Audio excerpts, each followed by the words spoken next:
ही कृपा करू, बाकीची कृपा कारण त्याला भीती आहे. जर देवानी कृपा केलीच, कोणती कृपा? पारमार्थिक कृपा. तर जो काही माझा संसार आहे तो सोडून मला कुठेतरी काय करावं लागेल? हो, मंदिरात जाऊन बसावं लागेल. कारण जर वैराग्य निर्माण झालं तर करणार काय? आहे केलेला संसार तो सुद्धा सोडून द्यायला लागेल. विठ्ठल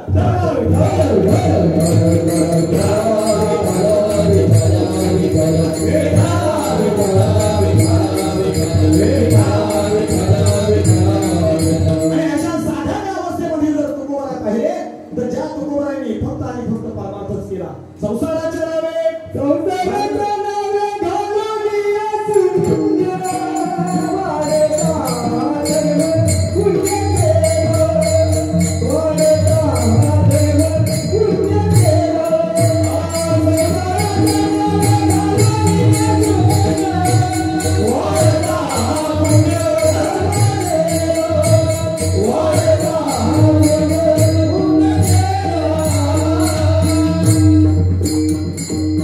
संसाराचे नावे घालविया शून्य अवस्था काय? तर साधक जीवनातली अवस्था. आणि म्हणून साधकाने कसं असावं? तर उदास असावं. आणि म्हणून ही साधक अवस्था तुकोबारांची जर पाहिली तर फक्त आणि फक्त देवा वाचून दुसरं काहीच नाही. जो वेळ मिळेल ते शिंक तांबई ठोकरा इतू का काळ जरी आमचा किती जातो त्याचा हिशोब नाही. बोल आम्हाला ज्या दिवशी सुट्टी मिळेल ना त्या दिवशी महाराज आम्ही 12-1 शिळ उठत आमचं आहे बरं. आम्ही म्हणतो आज सुट्टीचा दिवस, आज मला उठवू माझा अलाराम बंद. अलाराम एक जण तर मला भेटला होता नाही आता इथे कीर्तनामध्ये. महाराज तुमच्या अलारामचा आम्हाला त्रास होतो का? अलाराम तुम्ही लावताय, तुम्ही उठत नाही पण आम्हाला उठवता. विठ्ठल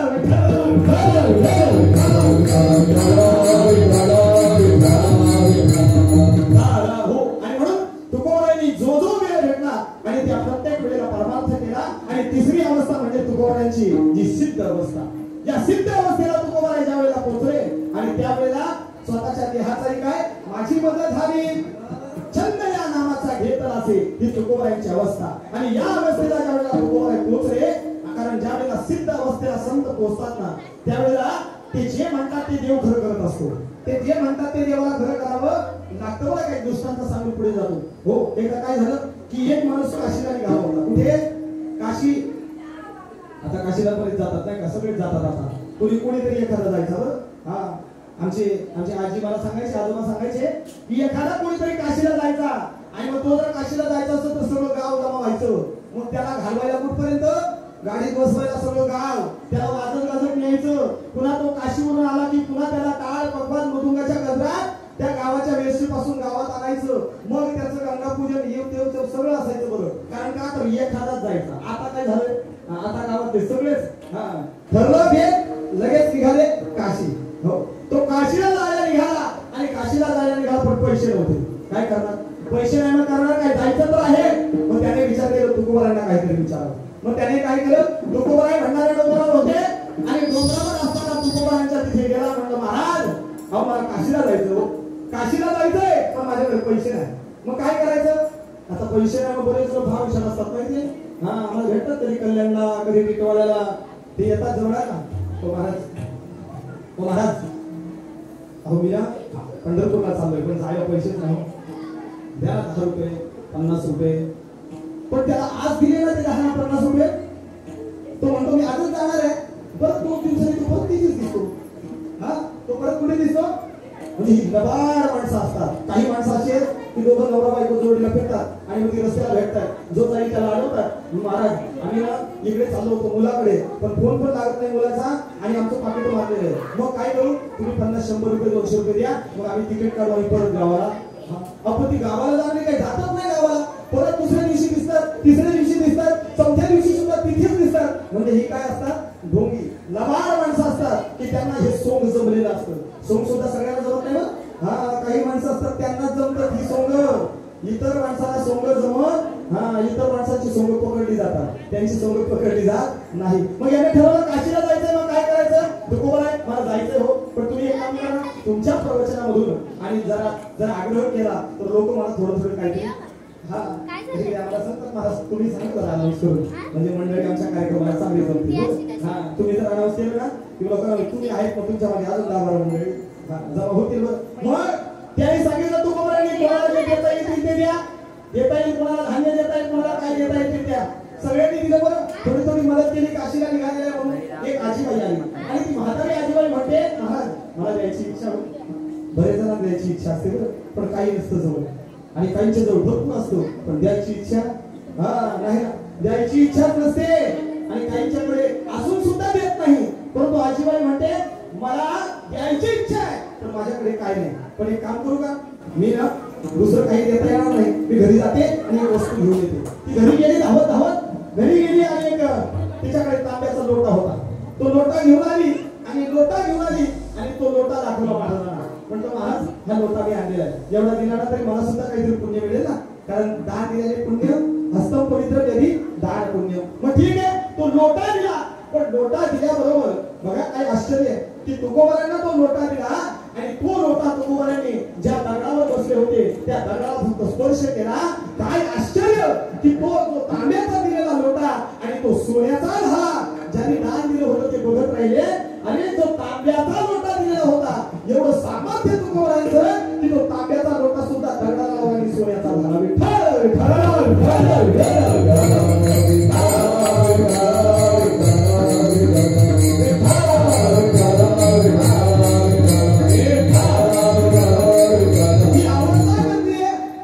पुरुषाची अवस्था आहे त्याने जे बोललं ते देवाला खरं करावं लागतं त्याला जे बोललं ते साच होतं का होतं कारण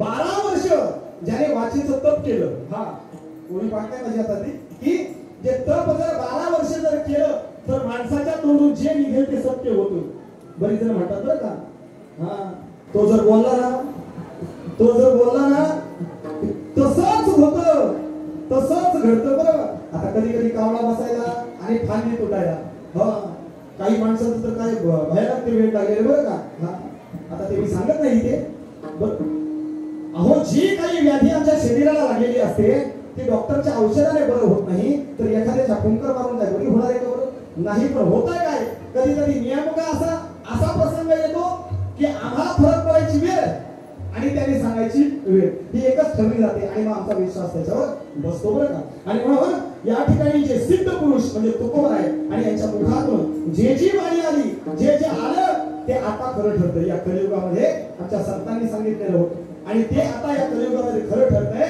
आणि म्हणून महाराज जगद्गुरु तुकोबार आहे यांचं जीवन जर आपण पाहिलं तर एक म्हणजे संसारी जीवन दुसरं म्हणजे साधक अवस्थेतलं जीवन आणि तिसरं म्हणजे सिद्ध अवस्थेतलं जीवन आणि या सिद्ध अवस्थेला पोहोचलेले जगद्गुरु तुकोबार आहे हे कुठून आलेले आहेत या भागाच्या पहिल्या चरणात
वैकुंठवासी का बरं? तर ज्यांनी परमात्म्याची भक्ती केला त्यालाच आमच्या भगवंताचं वचन आहे, जो मज होय अनन्य शरण त्याचे निवारिणी जन्म मरण या लागी शरणागता शरण्य मीची एकू. आणि म्हणून महाराज म्हणतात ती वैकुंठ भूमी घर केली. आणि हरिपाठामध्ये ऐकतो बरं का, कोणी बोललं तर ज्यांनी परमात्म्याचं नामस्मरण केलं त्यांना वैकुंठामध्ये जागा परमात्मा देत असतो. आणि असे तुकोबर आहेत, हे वैकुंठामधून आलेले आहेत, वैकुंठामधून आले. आणि म्हणून तुकोबर म्हणतात की आम्ही वैकुंठवासी आलो याच कारणासी, कारण संत या ठिकाणी जन्माला आले ते गुणते हे जन न देखवे दोडा. आणि जर समजा संत या भूतावर जन्माला आले तर असते आज काय अवस्था झाली असती बरं? हा मला सांगा, आज अवस्था काय झाली असती? हो, इतर देशांच्या मध्ये जी अवस्था आहे ना, इतर देशांच्या मध्ये फार भयानक अवस्था चालू आहे. इतर देशांच्या ती अवस्था बघितली तर त्या ठिकाणी कुठल्याच गोष्टीला काही लिमिट नाहीये, खाण्याला लिमिट नाहीये, लिमिट नाहीये, वागण्याला लिमिट नाहीये, की तुमच्या विचाराला लिमिट नाहीये, कशाचीच मान मर्यादा ही इतर देशांच्या मध्ये नाहीये. आणि म्हणून आमच्या या संत भूमीमध्ये, कारण पवित्र ते कुळ पावन तो देश जेथे हरीचे दास जन्म घेते. आणि म्हणून अशा संतांनी या भूमीमध्ये जन्म घेतला. आणि असे तुकोबराय म्हणतात आम्ही वैकुंठवासी आलो याच कारणासी. या कारणासी कशासाठी आलो तर बोलिले देवशी साच भावे वर्ताया. आमच्या ज्ञानोबांनी सुद्धा वर्णन केले बरं ज्ञानेश्वरीमध्ये. माणसाने साच आणि मवार मृत्युले आणि रसाळ शब्द जैसे कल्लोळ अमृताचे. माणसाने साच बोलावं म्हणजे खरं बोलावं. हा, काही म्हणतात खरं बोलतात बरं का, हा खरं बोलतात पण मागत नाही खरं, असं आहे. खरं बोललं महाराज म्हणतात साच आणि मवार मृत्युले आणि रसाळ. आणि महाराज म्हणतात या ठिकाणी की साच भावे वर्ताया, कारण संतांचं वर्तन, संतांचं वागणं, संतांचं बोलणं याचं अनुकरण आताची पिढी करते. आज जर तुकोबर आहे ज्ञानोबांसारखे संत या भूतलावर जन्माला आले नसते तर आम्ही कोणाचा आदर्श घेतला असता. आणि म्हणून महाराज म्हणतात की या भूतलावर आम्ही आलेलो आहोत ते कशासाठी तर या कलियुगामध्ये जड जीवाचा उद्धार करण्यासाठी. आणि म्हणून या संतांचे झाडू संतांचे मार्ग आड आणि भरले जग उच्चिष्टाचा भाग शेष उरला तो सेवू. संतांनी काय केलं तर झाडू संतांचे मार्ग, हो ज्या मार्गाने संत गेले त्याच मार्गाने आपल्याला चालायचे. आता प्रत्येक जण प्रत्येकाचा मार्ग चोखायला गेलेला आहे. आताच्या युगामध्ये जर आपल्या भारतामध्ये एवढे संप्रदाय पाहिले असते आपण, एवढे संप्रदाय, प्रत्येक जण म्हणतो माझ्या मागे कोणीतरी आलं पाहिजे. काय प्रत्येकाचा विचार होत चाललाय बरं का, माझ्या मागे. अहो पण आमच्या संतांनी, साधू संतांनी सांगितलंय की बाबांनो तुम्ही या संतांच्या मार्गाने गेलो पाहिजे, कारण तेनेची पंथे चालू जाताना पुढे गुंता. जर आता इथून मला मामली जायचे सरळ डांबरी रोड आहे ना, पण घुसवली जर जंगलामधून तर मग काय काठी किती, दडगड किती, मग नंतर ज्या वेळेला कुठेतरी अडकल्यानंतर मग जाग येते बरं का. तशी सगळ्यांना जाग आल्याशिवाय राहणार नाही. अनेक वाटा आहेत परंतु संतांनी सांगितलेला मार्ग. महाराज म्हणतात झाडू संतांचे मार्ग आडराणी भरले जग उचिष्टाचा भाग शेष उरला तो सेवू. आणि हे जग जे आड मार्गाने म्हणजे इतर अनेक वाईट विकार प्रवृत्तीने जे भरलेलं जग आहे आणि या जगाला जागवण्यासाठी, कारण संत यासाठी कशासाठी आले तर जागवावे अवघे जन, या जगाला जागवण्यासाठी आले. परंतु काही जागे झाले तर काही होत. आमचे संत वर्णन करतायत काही जागा की निजदासी सुने जागा बोली दादापाशी तुझ्या हितासाठी करी वसवसी भेटी देसी वासुदेवाची गा. जागा कोण तर जो परमात्म्याच्या भक्तीला लागला तो जागा. तुम्ही म्हणा आम्ही एवढे कीर्तन बसले सगळे जागेच तर आम्ही तर आता 2-2 वाजेपर्यंत जागतो नाही का महाराज. मोबाईलने आता सगळ्यांची वेळ वाढत चाललेली आहे. जो 11 वाजता झोपायचा तो आता 2 वाजता झोपायला लागलेला आहे का, कारण ज्या वेळेला कीर्तनाशी आल्यानंतर पाहतो ना, जर समजा कुठल्या गावातून जर आलो महाराज तर प्रत्येक गावाच्या कुठेतरी एखाद्या वाटेवर 10 पोरं बसलेली असतात जिथे वायफाय लावलेला असतो. तिथे ती पोरं फक्त मोबाईलच्या ठिकाणी चालू असते, बाकी काही नाही आहे. आणि म्हणून जागा तो कोण बरं तर जे परमात्म्याच्या भक्तीला लागला तो जागा. तो झालेला सावध झालो हरीच्या आलो जागरणा. आणि म्हणून संत म्हणतात ऐसे जागविले अवघे जन होते संचित ही केले दान. तुका म्हणे दुबळी कोण कोण गेली वासुदेवाशी विसरून गा. आणि संत यासाठी आले आम्हाला जागवण्यासाठी. का बरं तर सगळे झोपलेले, कोणत्या झोपेमध्ये अज्ञान रूपी झोपेमध्ये झोपलेले. आणि म्हणून संत ज्ञान रूपी ज्ञान देऊन त्यांना काय करतायत जागे करतायत. आणि म्हणून महाराज या ठिकाणी वर्णन करतायत झाडू संतांचे मार्ग आडराणी भरले जग उचिष्टाचा भाग शेष उरला तो सेवू. आणि म्हणून त्यासाठी महाराज या ठिकाणी संत जन्माला आले आणि अशा संतांनी आम्हाला एकच मार्ग सांगितला, तो म्हणजे परमात्म्याच्या भक्तीचा, परमात्म्याच्या नामस्मरणाचा. आणि म्हणून एकदा सगळ्यांनी हाताने टाळे आणि मुखाने नामस्मरण त्या परमात्म्याचं भजन करायचं.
Ah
आम्ही वैकुंठवासी आलो याच कारणासी बोली ऋषी साच भावे वर्ता या झाडू संतांचे मार्ग आड राणे भरले जग उचिष्टाचा भाग शेष उरला तो सेऊ.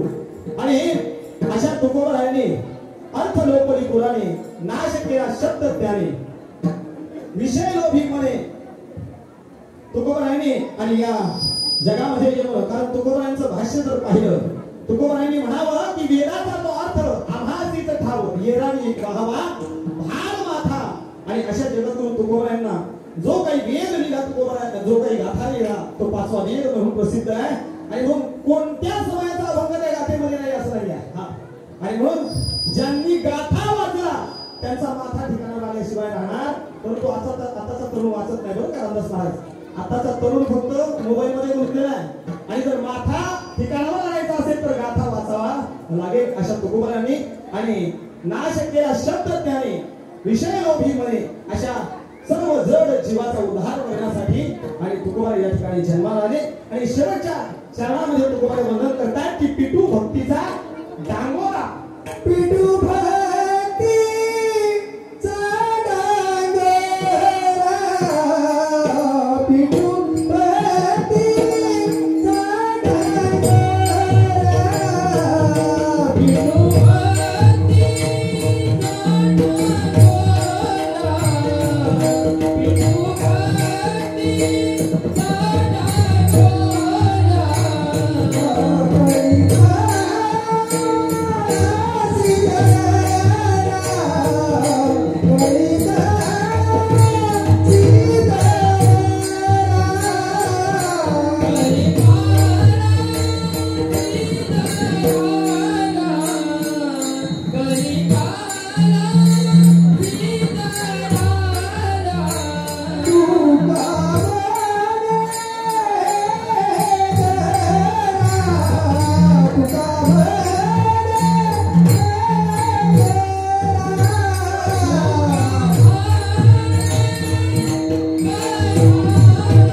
अट्टहास केला, सर्व उडते हे जन न देखवे डोळा, असा सर्वांना भक्तीचा मार्ग दाखवला आणि त्या मार्गाने जर गेलो तो कोणताही गुंता आपल्याला लागणार नाही. आणि म्हणून जे संतांनी सांगितले तुकोबांच्या आणि संसारी जीवनामधला आदर्श, साधक जीवनामधला आदर्श आणि त्यातल्या त्यात सिद्ध जीवनामधला आदर्श जर आणि जर परमार्थामध्ये जर पुढे ठेवला तर नक्कीच त्या आदर्शवत जीवनामध्ये आम्हाला काहीतरी मिळेल. नवे नवे आमचं जीवन सुद्धा आदर्शवत झाल्याशिवाय राहणार नाही. आणि जर तेवढा जरी नाही करता आलं मग नाथ महाराजांचं एक प्रमाणे तुम्हाला ऐकायला लागेल बरं का. हे जरी नाही कळलं मग दुसरं